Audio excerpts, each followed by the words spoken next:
नमस्कार मंडळी. एक अतिशय आश्चर्यजनक बातमी काल सकाळी आपल्या सर्वांना समजली. ChatGPT ज्याने पूर्ण जगावर थोडंसं गारूड केलं आहे अलीकडच्या काही काळामध्ये, त्याची जी पॅरेंट कंपनी आहे, मूळ कंपनी आहे OpenAI, त्यांचा CEO सॅम अल्टमन याला अचानक शुक्रवारी दुपारी काढून टाकण्यात आलं. आणि काही कारण देताना त्यांनी फक्त असं एक कॅज्युअल म्हणण्यापेक्षा त्यांनी कारण दिलं की लॅक ऑफ कम्युनिकेशन किंवा कॅन्डर जे म्हणतो आपण त्याच्यामध्ये. म्हणजे बेसिकली बोर्ड ऑफ डिरेक्टर्स जे आहेत त्यांना असं वाटलं की सॅम अल्टमन CEO असून सुद्धा पुरेशी माहिती किंवा सगळी माहिती आपल्यापर्यंत पोहोचवत नाही, जेणेकरून बोर्ड ऑफ डिरेक्टरला पुढची दिशा ठरवण्यासाठी प्रॉब्लेम येत होते. आता हे सगळं आश्चर्यजनक यासाठी आहे की सॅम अल्टमन हा OpenAI आर्टिफिशियल इंटेलिजन्सचे जे नवीन तंत्रज्ञान आहे त्याचा एक हिरो होता, मास फेस होता जगभरामध्ये. कारण OpenAI जे काम करते सध्या आर्टिफिशियल इंटेलिजन्समध्ये, AGI आर्टिफिशियल जनरल इंटेलिजन्स, ते खूप छान आहे. आणि त्यांचा स्पर्धक जो गुगल आहे तो पण मागे पडला आहे त्यांच्या OpenAIच्या. तर हे सगळं अंडरस्टँड करण्यासाठी आजच्या सेशनचा मूळ हेतू हा मला सांगायचा आहे की सॅम अल्टमन आर्टिफिशियल इंटेलिजन्समध्ये किती हुशार असला तरी अल्टिमेटली पॉलिटिकल इंटेलिजन्समध्ये तो कमी पडला आहे असं थोडक्यात दिसून येतं. किंवा जर सॅम अल्टमन बरोबर असेल तर बोर्ड ऑफ डिरेक्टर्स पॉलिटिकल इंटेलिजन्समध्ये कमी पडले का, असा पण प्रश्न येतो. तर थोडंसं याबद्दल जाणून घेऊया. सगळ्यात महत्त्व, सुरुवातीला OpenAI ही company non profit company 2015 form झाली, तर त्यांनी सुरू केली. त्याचे फाउंडर मेंबरमध्ये हे होते ग्रेग डोकमन वगैरे, ही मंडळी सगळी होती. सॅम अल्टमन हा नंतर जॉईन झाला. तर बेसिकली सांगायचा मुद्दा, 2015 नॉन प्रॉफिट ऑर्गनायझेशन म्हणून त्याची स्थापना झाली. आणि त्यांचा जो मूळ हेतू आहे तो म्हणजे safe AGI that is broadly beneficial to humanity, safe artificial general intelligence that is broadly beneficial to humanity. याच्यामधून पैसा कमवायचा मूळ हेतू त्यांचा नव्हता. त्यामुळे आता कंपनी फॉर्म करून ते चालवायचे म्हणजे पैसे तर लागतातच. मग त्यांनी असं ठरवलं की आपण हे 2015 जेव्हा त्यांनी सुरुवात केली या ह्युमॅनिटीसाठी काहीतरी करण्यासाठी, सेफ, सस्टेनेबल आणि ब्रॉडली बेनिफिशियल असं आर्टिफिशियल इंटेलिजन्सवर प्रयोग करून नवीन शोध लावून त्याचा जास्तीत जास्त मानवजातीला कसा फायदा होईल हा त्यांचा मूळ हेतू होता. तर आता हे सगळं करण्यासाठी ब्राईट माइंड्स पाहिजेत, लीडर्स पाहिजेत, टेक्नॉलॉजी ज्यांना येते अशी माणसं आपल्याला आपल्या कंपनीमध्ये घ्यावं लागतील. त्यामुळे त्यांना पैशाची गरज तर होतीच. मग त्यांनी असं ठरवलं की आपण एक $1 बिलियन ॲज अ डोनेशन मार्केटमधून घेऊया, मार्केट किंवा इंडिव्हिज्युअलकडून घेऊया. आता $1 बिलियन म्हणजे सध्याच्या काळामध्ये आपण बोललं तर 8,200 करोड रुपये होतात. तर त्यांची ही अपेक्षा होती की $1 बिलियन डोनेशन आपल्याला मिळून जाईल. पण अनफॉर्च्युनेटली त्यांना मला वाटतं फक्त $130.5 मिलियन डोनेशनमधून मिळाले. आणि त्याच्यामधून जे काय काम त्यांना करायचं होतं त्यांनी सुरुवात केली. पण अल्टिमेटली त्यांना थोडंसं पैशाची उणीव जाणवू लागली की हे सगळं जर आपल्याला खरोखर चांगल्या पद्धतीने करायचं असेल तर पैसा हा लागणारच आहे. मग त्यांनी ह्या डोनेशनचा स्रोत थोडा आटत गेल्यानंतर त्यांनी मग एक नॉन प्रॉफिट ऑर्गनायझेशनच्या खाली एक छोटीशी फॉर प्रॉफिट ऑर्गनायझेशन सुरू केली, जेणेकरून कमर्शियलायझेशनमधून थोडा पैसा कमावता येईल अशी त्यांची अपेक्षा होती. पण याच्यामध्ये त्यांनी एक अतिशय चांगली गोष्ट अशी केली की ही फॉर प्रॉफिट ऑर्गनायझेशन असून सुद्धा त्याचे जे मार्जिन आहे, प्रॉफिट आहे, तो त्यांनी कॅप केला होता. मला वाटतं तो 100x आहे. म्हणजे तुम्ही जर 100x इन्व्हेस्ट केली तर तुम्ही एक्स अमाऊंट इन्व्हेस्ट केली तर तुमचं प्रॉफिट 100xच्या वर जाऊ शकत नाही. जेव्हा तुम्ही कंपनीच्या इन्व्हेस्टरमधून बाहेर पडाल तेव्हा 100xच्या पेक्षा जास्त तुम्हाला मिळणार नाही. तर हे त्यांचे मूळ हेतू होता की $1 बिलियन डोनेशनमध्ये मिळाले नाहीत, 130च मिळाले मिलियन्स. तर मग हे बाकीचे पैसे आपण स्वतःचं काम करून एक छोटीशी कंपनी फॉर्म करूया, जेणेकरून ती फॉर प्रॉफिट असेल. म्हणजे त्याचं कमर्शियल प्रोडक्ट्स असतील किंवा ते सर्व्हिसेस देतील आणि त्याच्यामधून जो पैसा येईल त्याच्यावर आपण OpenAI ही जी मेजर ऑर्गनायझेशन आहे ती रन करूया, असं त्यांचा ऑब्जेक्टिव्ह होता. आणि ते चाललं पण होतं. आता हे सगळं अंडरस्टँड करण्यासाठी आपल्याला त्यांचे स्ट्रक्चर जे आहे ते पण थोडं बघावं लागेल, कारण हे स्ट्रक्चर त्यांच्या वेबसाईटवर पण अवेलेबल आहे. खूप इंटरेस्टिंग असं त्यांनी केलं होतं. सगळ्यात वर बोर्ड ऑफ डिरेक्टर्स, त्यानंतर OpenAI INC, त्या अमेरिकन कंपनीचा जो पॅरा सेक्शन आहे 501 CE3 म्हणजे public charity, OpenAI non profit, ही त्यांची मेन कंपनी आहे. त्याच्यामध्ये OpenAI GP LLC ही ऑर्गनायझेशन आहे, ही जी पब्लिक चॅरिटी ऑर्गनायझेशन आहे ही OpenAI GP LLC जी ॲक्च्युअल ऑपरेशनल कंपनी आहे ती fully owned and manage control आहे.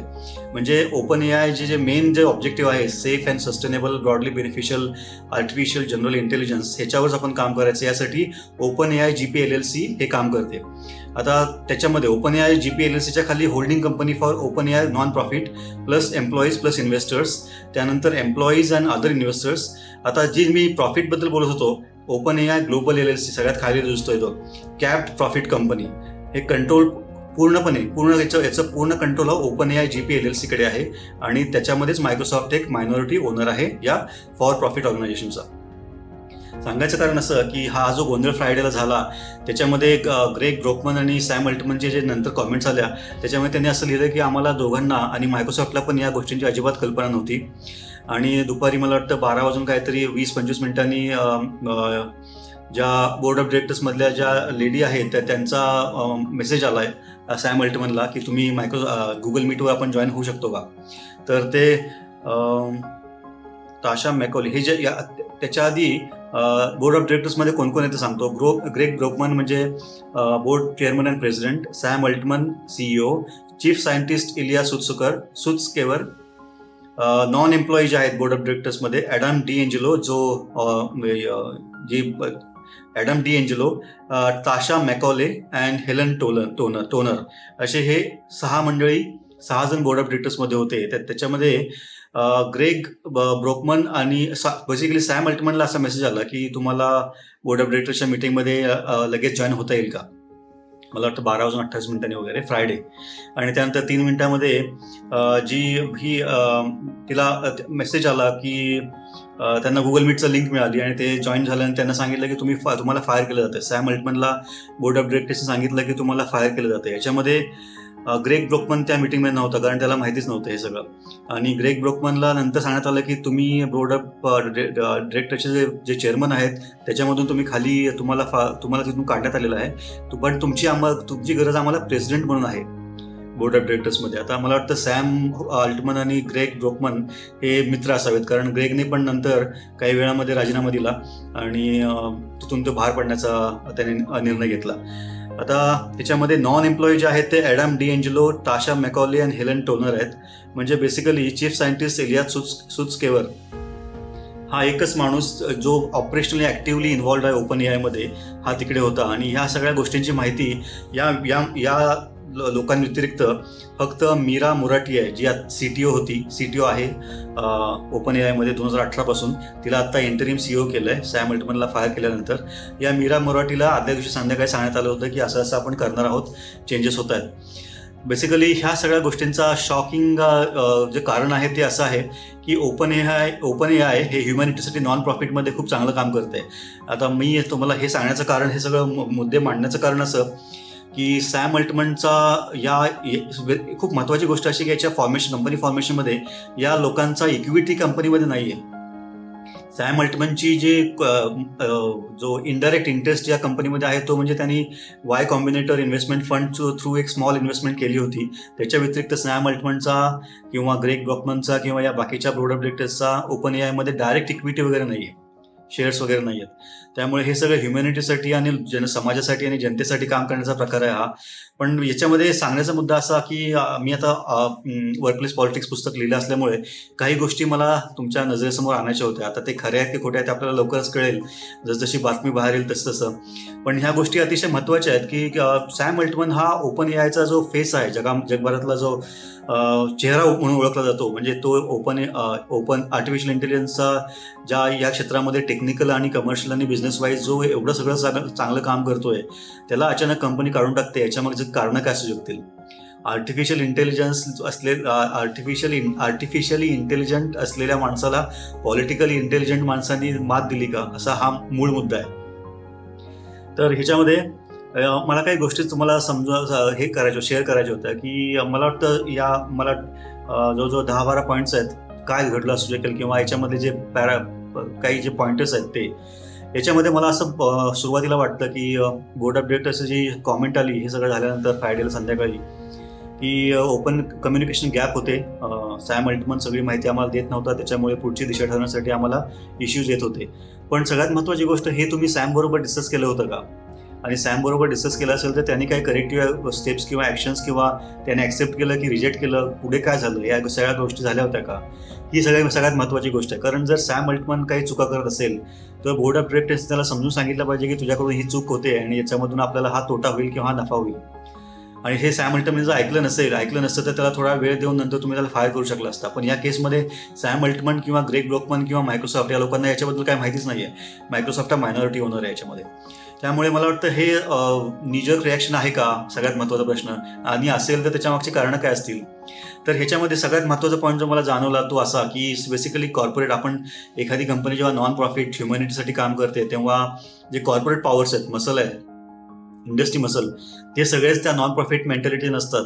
जर एखादी चांगली कंपनी, कमर्शियल कंपनी असं बघते की अरे आपला स्पर्धक जो आहे तो नॉन प्रॉफिट कंपनी आहे आणि आपल्यापेक्षा चांगलं काम करतोय, तर एक तो असं विचार करू शकतो की अरे आपण काही करून या नॉन प्रॉफिट ऑर्गनायझेशनला संपवलं पाहिजे.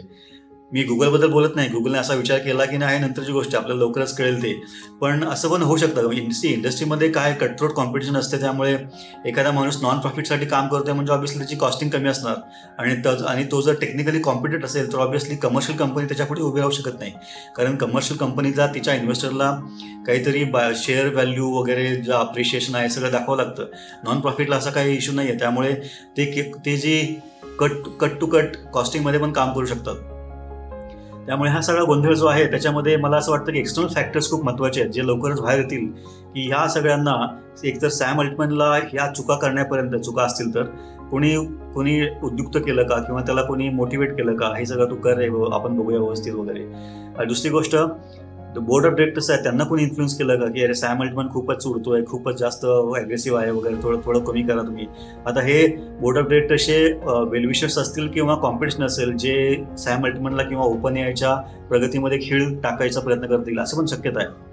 सगळ्यात महत्त्वाचा प्रश्न याच्यामध्ये प्रॉफिट आणि नॉन प्रॉफिट हा जो द्वंद्व आहे इंडस्ट्रीमधलं. Non profit will always be better provided they are technically competent होते ओपन एआय, म्हणूनच ते गुगलसारख्या कंपनीला कॉम्पिटिशन देऊ शकले. आणि ते नॉन प्रॉफिटमध्ये असल्यामुळे गुगल ऑब्व्हियसली मोनोपॉली करू शकत नाही प्रायझिंगमध्ये, किंवा त्यांच्याशी ओपन एआय बरोबर प्रायझिंगमध्ये वॉर करू शकत नाही. कारण गुगलचे जे ओव्हरहेड्स, एक्स्ट्रा ओव्हरहेड्स आणि मिसलेनियस कॉस्ट आणि प्रॉफिट, इन्व्हेस्टर्स इंटरेस्ट वगैरे हे सगळं बघितलं तर ऑब्व्हियसली नॉन प्रॉफिट ऑर्गनायझेशन मार्केटमध्ये नसलेले बरे, असा एक जनरल समज होऊ शकतो कॉर्पोरेट किंवा कॅपिटलिस्ट इंडस्ट्रीचा. तर याच्यामध्ये मला वाटतं ते सगळ्यात महत्त्वाचं होतं. दुसरी महत्त्वाची गोष्ट मला अशी जाणवली की या ओपन एआयचा जो मोटो आहे, त्यांचा जो उद्देश आहे, मिशन आहे, safe and sustainable broadly beneficial AGI. Safe and sustainable broadly beneficial AGI, artificial general intelligence. आता या सेफ जो प्रकार आहे, सेफ आणि सस्टेनेबल, याच्यामध्ये मला वाटतं ग्रेग अल्टमन, वय त्याचं 38 वगैरे आहे, त्यामुळे ही वॉज व्हेरी ॲग्रेसिव्ह. तो खूप ॲग्रेसिव्हली काम करत होता. आणि याच्यामध्ये प्रॉफिट आणि नॉन प्रॉफिटचा ताळमेळ साधणं खूप अवघड पडतं इंडस्ट्रीमध्ये काम करताना एक CEO म्हणून. कारण आपल्याला ह्युमॅनिटीचा पण विचार करायचा आहे, प्रॉफिटेबिलिटीचा विचार करायचा आहे, बॉटम लाईनचा विचार करायचा आहे, टॉप लाईनचा विचार करायचा आहे, एम्प्लॉईचा विचार करायचा आहे, इन्व्हेस्टरचा विचार करायचा आहे, सगळ्यांचा विचार करायचा आहे, आणि आपल्याला मार्केटमध्ये चांगलं काम पण करायचं आहे. त्यामुळे हे प्रॉफिट आणि नॉन प्रॉफिटचं बॅलन्सिंग सॅम अल्टमनला कितपर्यंत जमत होतं हा एक महत्त्वाचा प्रश्न. तो जर प्रॉफिटकडे जास्त झुकत असेल तर मग बोर्ड ऑफ डिरेक्टर्सला असं वाटलं का की अरे सॅम अल्टमन आपला CEO आणि आपलं एजंडा आहे नॉन प्रॉफिट आणि सॅम अल्टमनचं लक्ष प्रॉफिटकडे जास्त आहे. That is one part. दुसरा पार्ट, सेफ हा खूप महत्त्वाचा प्रश्न आहे, सेफ AGI. कारण आर्टिफिशियल इंटेलिजन्सच्या सेफ्टीबद्दल बरेच मोठमोठ्या लोकांनी शंका उपस्थित केलेल्या आहेत. अगदी एलन मस्क असेल किंवा बाकीच्या मंडळी, त्यांना आर्टिफिशियल इंटेलिजन्स किती प्रमाणात सेफ असू शकतं याच्याबद्दल त्यांची वेगवेगळी मतं आहेत. त्यामुळे safe development of AGI, artificial general intelligence, याच्यामध्ये सॅम अल्टमन त्या सेफ्टीकडे थोडं दुर्लक्ष करत होता का, जे बोर्ड ऑफ डिरेक्टर्सला किंवा ओपन एआयच्या ज्या बोर्ड ऑफ डिरेक्टर्स आहेत त्यांना पटलं नाही. हे ज्या गोष्टी आहेत, नॉन प्रॉफिट आणि सेफ्टी, AGI डेव्हलपमेंटमधली सेफ्टी आणि या बिझनेसमधला प्रॉफिट आणि नॉन प्रॉफिटचा कॉन्फ्लिक्ट, मला वाटतं हे सगळ्यात मोठं महत्त्वाचं कारण आहे याच्यामधलं. आणि त्यामुळे जर कम्युनिकेशन गॅप होत गेले असतील तर मग त्यानंतर सगळा डाऊनवर्ड स्पायरल येतो. एखादी कंपनी चांगलं काम करत असताना जर हे बेसिक मुद्द्यांवरच जर त्यांचं एकमत होत नसेल तर मग त्यानंतर सगळ्या गोष्टी बेसिकली खालच्या दिशेने पडत जातात. तर मला वाटतं ह्या सगळ्या गोष्टींमध्ये आर्टिफिशियल इंटेलिजन्समध्ये बाप माणसं असलेली माणसं पॉलिटिकल इंटेलिजन्समध्ये कमी पडली का, हे जे मतभेद होते ते काय आपल्याला निसटण्यासारखे नव्हते का, या लोकांनी एकत्र बसून त्याचा प्रयत्न केला होता का, त्या प्रयत्न केला असेल तर त्याचा रिझल्ट काय झाला, सॅम अल्टमनला अचानक फ्रायडेला फायर करण्याचं कारण काय पडली, आणि सॅम अल्टमनला फायर करताना बोर्ड प्रेसिडेंट जो आहे चेअरमन ग्रेग ब्रोकमन त्याला पण का सांगितलं नाही तुम्ही? ह्या सगळ्या गोष्टी ज्या आहेत त्या अतिशय आश्चर्यकारक आहेत. मला हा झाला ऑर्गनायझेशनल पार्ट. आता मला असं वाटतं माझे वर्कप्लेस पॉलिटिक्सच्या पर्स्पेक्टिव्हने काही गोष्टी लक्षात येतील की ज्या गोष्टी मला वाटतं सॅम अल्टमननी किंवा चुकीच्या केल्या असतील. एक बेसिक लॉ जो असतो ऑफिस पॉलिटिक्सचा किंवा वर्कप्लेस पॉलिटिक्सचा, नेव्हर आउटशाईन युअर बॉसेस. आता हे ग्रेग ब्रोकमन हा सॅमचा मित्र दिसतो कारण त्याने पण रिझाईन केलंय. पण बाकीची जी मंडळी आहेत बोर्ड ऑफ डिरेक्टर्समधली, त्यांना सॅम अल्टमनचं मार्केटमध्ये चमकणं किंवा सॅम अल्टमनचं एक आर्टिफिशियल इंटेलिजन्स इंडस्ट्रीचा फेस होणं हे आवडत नव्हतं का? किंवा त्यांना त्यांच्यामुळे इन्सिक्युरिटी फील झाली का की अरे सॅम आपल्यापेक्षा मोठा होतोय, त्याला बाजूला केला पाहिजे, असं त्यांना वाटलं असेल का? किंवा सॅमला असं सॅम हे जाणून करत होता का की मी सगळ्या या ओपन या इंडस्ट्रीमध्ये बोर्ड ऑफ डिरेक्टर्स हे माझे सपोर्टिंग बॅक ऑफिस आहे, मीच सगळं लीड करतो असं त्याला दाखवायचं होतं का? या सगळ्या गोष्टी कॉन्फ्लिक्टिंग असतात पण याचे परिणाम दूरगामी होतात. दुसरी गोष्ट एक्सटर्नल फॅक्टर जे आपण बोललो होतो, प्रॉफिटवाली जी कॅपिटलिस्ट इंडस्ट्री आहे त्यांना हे नॉन प्रॉफिट डोळ्यात खूपच होतं का? आणि या नॉन प्रॉफिटचा जो सॅम अल्टमन जो flamboyant in the sense active dynamic CEO जर चांगलं काम करत असेल तर त्यांना का येणं प्रकारे त्याला बाजूला करायचं होतं का? असे पण प्रश्न असू शकतात.